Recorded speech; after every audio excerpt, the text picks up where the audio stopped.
اللہ تعالیٰ کی اپنے اوپر کرم نوازی بیان کرنا چاہتا ہے لیکن حاسدین کا خوف لاحق ہے۔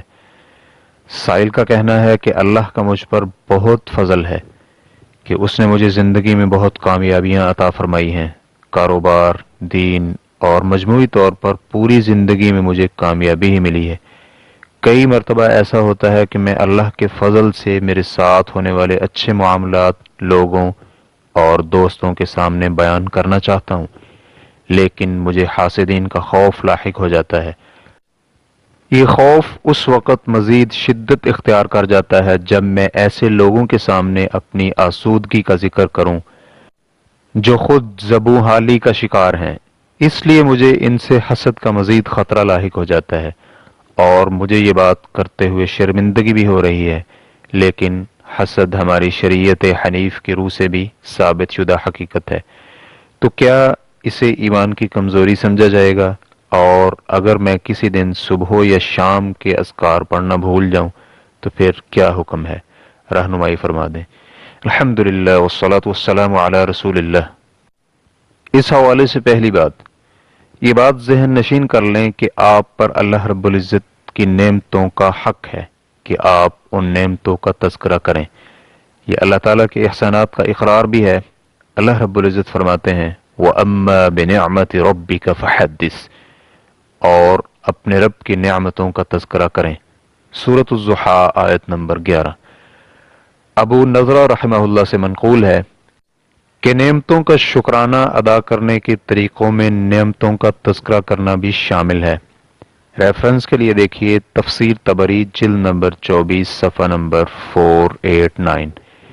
ابن قیم رحمہ اللہ فرماتے ہیں اللہ کی نعمتوں کے تذکرے یعنی تحدیث نعمت اور ان پر فخر میں فرق یہ ہے کہ نعمتوں کا تذکرہ کرنے والا اصل میں نعمتیں عطا کرنے والے کی بڑائی بیان کرتا ہے، جس کے ذریعے وہ ان نعمتوں کو صرف اسی کی کرم نوازی اور احسان قرار دیتا ہے۔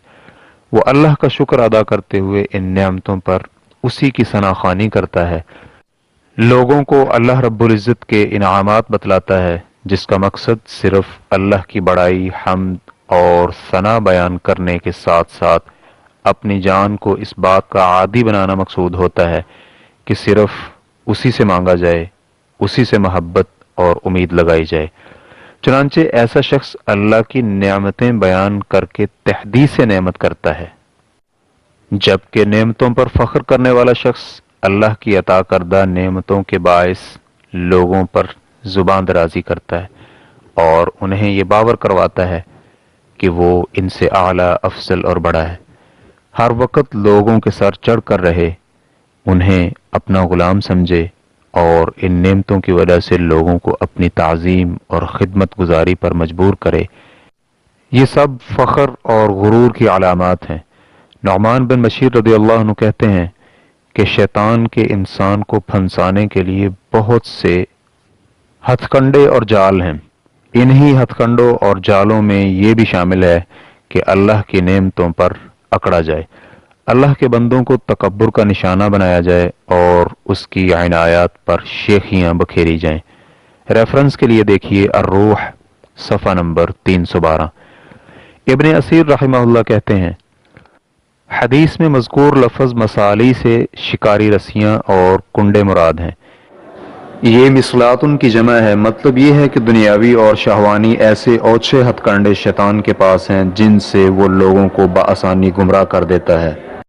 ریفرنس کے لیے دیکھیے النہایۃ فی غریب الحدیث جلد نمبر 3 صفحہ نمبر 95۔ اس حوالے سے دوسری بات، اللہ تعالیٰ کی اپنے کسی بندے پر خصوصی رحمت کے بدلے میں ثنا خوانی اگرچہ ایک اچھا عمل ہے، لیکن اگر اس کے نتائج حسد، کینہ کی شکل میں اچھے نہ ہونے کا خدشہ ہو تو ان خصوصی نعمتوں کا تذکرہ لوگوں کے سامنے مت کیجیے، بلکہ جیسے عام انداز میں لوگ اللہ کا شکر ادا کرتے ہیں وہ بھی اللہ رب العزت کی حمد و ثنا عام الفاظ میں بیان کرے اور اپنے اوپر ہونے والی خصوصی نعمت کا تذکرہ مت کرے۔ شیخ عبد الرحمن سعدی رحمہ اللہ کہتے ہیں مذکورہ بالا آیت میں مذکور لفظ فحدث دینی اور دنیاوی تمام نعمتیں اس میں شامل ہیں، یعنی ان نعمتوں کی وجہ سے اللہ رب العزت کا شکر بجا لائیں اور اگر کوئی مصلحت نظر آئے تو اس نعمت کا نام بھی لیں، اور اگر کوئی مصلحت نہ ہو تو مطلق طور پر اللہ کی ثنا خوانی کیجیے، نعمت کا ذکر مت کیجیے۔ اس کی وجہ یہ ہے کہ اللہ کی نعمت کا ذکر کرنا شکر الہی کا موجب ہے، اور اس سے اللہ کی محبت دل میں مزید تقویت حاصل کرتی ہے، کیونکہ دلوں میں کرم فرماؤں کی محبت فطری طور پر ودیت کی گئی ہے۔ ریفرنس کے لیے دیکھیے تفسیر سعدی صفحہ نمبر 928۔ مناوی رحمہ اللہ اس حدیث کہ اللہ کی نعمت کا تذکرہ کرنا بھی شکر ہے اور تذکرہ نہ کرنا نہ شکری ہے، اس کی شرح میں فرماتے ہیں، اس حدیث پر اس وقت عمل ہوگا جب تحدیث نعمت پر حسد یا اسی طرح کا کوئی اور اندیشہ نہ ہو، بصورت دیگر نعمت کو چھپانا ہی بہتر ہے۔ ریفرنس کے لیے دیکھیے فیض القدیر جلد نمبر 3 صفحہ نمبر 369۔ چنانچہ نعمت کو چھپانے کا معاملہ اس وقت آئے گا جب حسد وغیرہ پیدا ہونے کے قرائن بالکل واضح ہوں۔ اس کی وجہ یہ ہے کہ بنیادی طور پر ہر مسلمان کے بارے میں حسن ظن رکھنا چاہیے اور معاملات کے نتائج اللہ کے سپرد کرتے ہوئے حاجت روائی اور مشکل کشائی کے لیے اسی پر توکل کرنا چاہیے۔ آپ کے لیے نصیحت یہ ہے کہ آپ ذکر الہی، شرعی اذکار، صبح و شام کے اذکار اور شرعی دم کے ذریعے اپنے آپ کو محفوظ بنائیں، اور خصوصی طور پر سورہ فلق اور سورۃ الناس پڑھنے کا اہتمام کریں۔ اس بارے میں معاذ بن عبداللہ بن خبیب اپنے والد سے بیان کرتے ہیں کہ میں مکہ کے راستے میں رسول اللہ صلی اللہ علیہ وآلہ وسلم کے ساتھ تھا، تو مجھے آپ صلی اللہ علیہ وآلہ وسلم کے ساتھ علیحدگی میں ملنے کا موقع ملا۔ میں آپ صلی اللہ علیہ وآلہ وسلم کے قریب ہوا تو آپ نے فرمایا پڑھو۔ میں نے عرض کیا کیا پڑھوں؟ تو آپ نے پھر فرمایا پڑھو۔ میں نے عرض کیا کیا پڑھوں؟ تو آپ نے پھر فرمایا پڑھو قل اعوذ برب الفلق۔ آپ نے مکمل صورت پڑھی، پھر فرمایا قل اعوذ برب الناس پڑھو، اور آپ نے یہ صورت بھی مکمل پڑھی، پھر فرمایا کسی نے بھی اللہ کی پناہ حاصل کرنے کے لیے اس سے اچھے الفاظ نہیں کہے۔ نسائی حدیث نمبر 5429۔ اسے البانی رحمہ اللہ نے صحیح قرار دیا ہے۔ شیخ ابن عثیمین رحمہ اللہ کہتے ہیں، حاسدین اور نظر بد لگانے والوں سے بچنے کا طریقہ یہ ہے، نمبر 1، اللہ تعالیٰ پر مکمل اعتماد رکھیے، حسد اور نظر بد کی طرف توجہ نہ دیجیے، اور اگر اسی قسم کی کوئی بات ذہن میں آئے تو اس بات سے اپنے ذہن کو پھیر لیجیے۔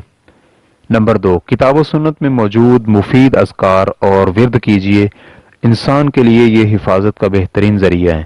مثلا آپ علیہ الصلوۃ والسلام سے آیت الکرسی کے بارے میں ثابت ہے کہ جس شخص نے رات کے وقت یہ آیت پڑھی تو اللہ کی طرف سے ایک محافظ اس کے لیے مقرر ہو جاتا ہے اور صبح تک شیطان اس کے قریب نہیں آ سکتا۔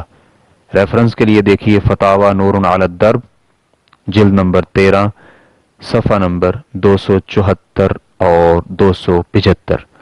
اس حوالے سے تیسری بات، اگر آپ صبح یا شام کے اذکار کسی دن کرنا بھول جائیں تو جس وقت بھی آپ کو یاد آئیں آپ کر سکتے ہیں، چاہے وقت گزر بھی چکا ہو، اور صبح یا رات کا ابتدائی حصہ بیت چکا ہو تو بھی انشاءاللہ کوئی حرج نہیں۔ امید ہے کہ آپ کو صبح و شام کے اذکار کی پابندی کی بنا پر اس کی برکت ہر وقت حاصل ہوگی۔ ساتھ میں ہم یہ بھی بتلاتے چلیں کہ شرعی دم صرف صبح و شام کے اذکار کا نام نہیں ہے، بلکہ شرعی دم کسی بھی وقت کیا جا سکتا ہے، اور یہ بھی کہ جو ذکر و اذکار آپ کے رہ جاتے ہیں ان کی کمی پورے کرنے کے لیے آپ کثرت سے ذکر و اذکار اور تلاوت قرآن پاک کیجیے، کیونکہ ان کے لیے صبح و شام کا کوئی وقت مخصوص نہیں ہے۔ ہم آپ کو ابن قیم رحمہ اللہ کی کتاب الوابل الصیب من الکلم الطیب اور اسی طرح شیخ عبد الرزاق العباد کی کتاب فقہ الادعیۃ والاذکار پڑھنے کی نصیحت بھی کرتے ہیں۔ مزید تفصیلات کے لیے آپ سوال نمبر 10547 کا جواب ضرور ملاحظہ فرمائیں۔ واللہ تعالی اعلم۔ اسلام رڈنگز مؤسسۃ الشیخ صالح المنجد المملکۃ العربیۃ السعودیہ فتویٰ نمبر 137984 والسلام علیکم ورحمۃ اللہ وبرکاتہ.